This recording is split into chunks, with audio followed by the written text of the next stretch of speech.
चलिए, तो आप देखना शुरू कर चुके हैं तेजी से बढ़ता डिजिटल मीडिया प्लेटफॉर्म वरदान एक्सप्रेस। आज वरदान एक्सप्रेस सवाल पूछता है पूरे शहर वासियों से छतरपुर के, क्या छतरपुर का बाबूराम चतुर्वेदी स्टेडियम किसकी प्रॉपर्टी है? पहला सवाल। दूसरा सवाल, क्या बाबूराम चतुर्वेदी स्टेडियम में अब से सिर्फ स्पोर्ट्स की गतिविधियां होनी चाहिए या अन्य गतिविधियों को भी परमिशन मिलनी चाहिए? इसके साथ ही बाबूराम चतुर्वेदी स्टेडियम क्या कलेक्टर की प्रॉपर्टी है, राजस्व की प्रॉपर्टी है, या पीडब्ल्यूडी विभाग की प्रॉपर्टी है, या फिर यूनिवर्सिटी की प्रॉपर्टी है? इसका भी सवाल आप जनता को देना है, क्योंकि लगातार ये चर्चाएं आ रही हैं कि बाबूराम चतुर्वेदी स्टेडियम यूनिवर्सिटी की प्रॉपर्टी है, और अगर यूनिवर्सिटी की प्रॉपर्टी है तो आज जो कार्यक्रम हुआ है उसमें यूनिवर्सिटी की तरफ से प्रतिनिधित्व करने कोई क्यों नहीं पहुंचा? इस बात को लेकर हमारी फ़ोन पर बात सुभा तिवारी से हुई, जो कुलपति हैं। उनका साफ तौर पर कहना है कि यहाँ पे कोई कार्यक्रम था ही नहीं।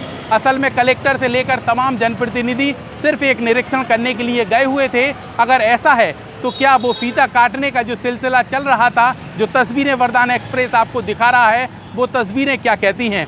इस पर भी सवाल खड़े होते हैं। मुद्दा लगातार गर्मा रहा है, क्योंकि छतरपुर का बाबूराम चतुर्वेदी स्टेडियम 5 करोड़ रुपए खर्च होने के बाद आज कई समय बाद ताला खुला है, जिसका फीता भी काटा गया और विधिवत रूप से पूरे स्टेडियम की जो व्यवस्थाएं हैं वो दिखाई गई हैं। किस तरीके से यहाँ पे 400 मीटर का जो रन है वो बनाया गया है। इसके साथ ही स्टूडेंटों के लिए, खिलाड़ियों के लिए जो स्टेडियम तैयार किया गया है उसकी तस्वीरें भी यहाँ पे अधिकारियों द्वारा दिखाई गई हैं। तो सवाल ये खड़ा होता है, क्या इस तरीके से बाबूराम चतुर्वेदी स्टेडियम में सिर्फ खेल की गतिविधियां होंगी, या फिर जो अन्य कार्यक्रम जो छतरपुर की परंपरा रही है, जैसे रावण दहन होना, चुनावी सभाएं होना, राजनीतिक गतिविधियां होना, या अन्य एक्टिविटीज़ होना, तो क्या वो भी जारी रहेंगी? इन पर भी सवाल किया जाता है।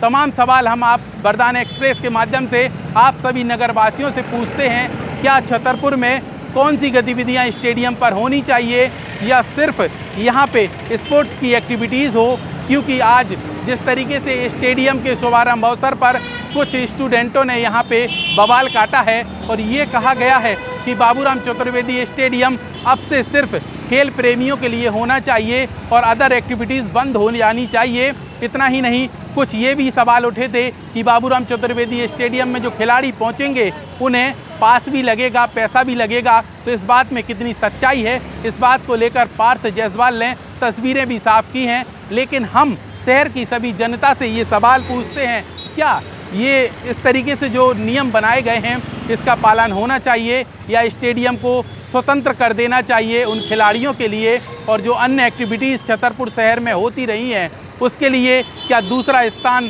प्रशासन को सुनिश्चित करना चाहिए? क्योंकि रावण दहन का कार्यक्रम अब से कुछ महीने बाद होने वाला है, तो उसको लेकर भी चर्चाएं तेज हैं, और जो समिति है रावण दहन की वो आज से चिंता की लकीरों पर गिर चुकी है। उनके दिमाग में चिंताएं बढ़ चुकी हैं, क्योंकि रावण दहन होगा तो कहाँ होगा, इसका बड़ा सवाल है। पब्लिक भी 10-20 हज़ार होती है और उसका इंतजाम प्रशासन को करना होता है। क्या इन तमाम गतिविधियों के लिए छतरपुर में एक और नया स्टेडियम खुलना चाहिए, बनना चाहिए? इसको लेकर भी आपकी राय चाहिए है, क्योंकि आपकी राय जो होगी वही कलेक्टर उस पर अमल करेगा, प्रशासन अमल करेगा, और जो राजनेता हैं उस पर अपनी मोहर लगाएंगे। क्योंकि तमाम चीज़ों को लेकर छतरपुर के जो आम जनता है, कहा जाता है जो आम जनता कहती है वही प्रशासन और पुलिस और तमाम जो राजस्व टीम है वो करती है। तो तय आपको करना है, क्या बाबूराम चतुर्वेदी स्टेडियम में अब से सिर्फ स्पोर्ट्स की गतिविधियां चलें, या अन्य एक्टिविटीज़ के लिए कोई नया स्टेडियम खोला जाए? तमाम चीज़ों को लेकर आप हमारे कमेंट बॉक्स पर ज़रूर अपनी राय दीजिए, और कमेंट बॉक्स पर राय देना ना भूलें। ये वीडियो पसंद आए तो अन्य लोगों तक शेयर कीजिए, ताकि इस मुद्दे को लेकर आगे सही मकसद निकल कर सामने आए और इसका सार भी जनता तक निकल कर आए, अधिकारियों को भी तस्वीर साफ करने में आप लोगों के माध्यम से मदद मिल सके। तो कमेंट्स बॉक्स पर अपनी प्रतिक्रिया देना ना भूलें, और हर अपडेट, हर जानकारी जानने के लिए देखते रहिए वरदान एक्सप्रेस।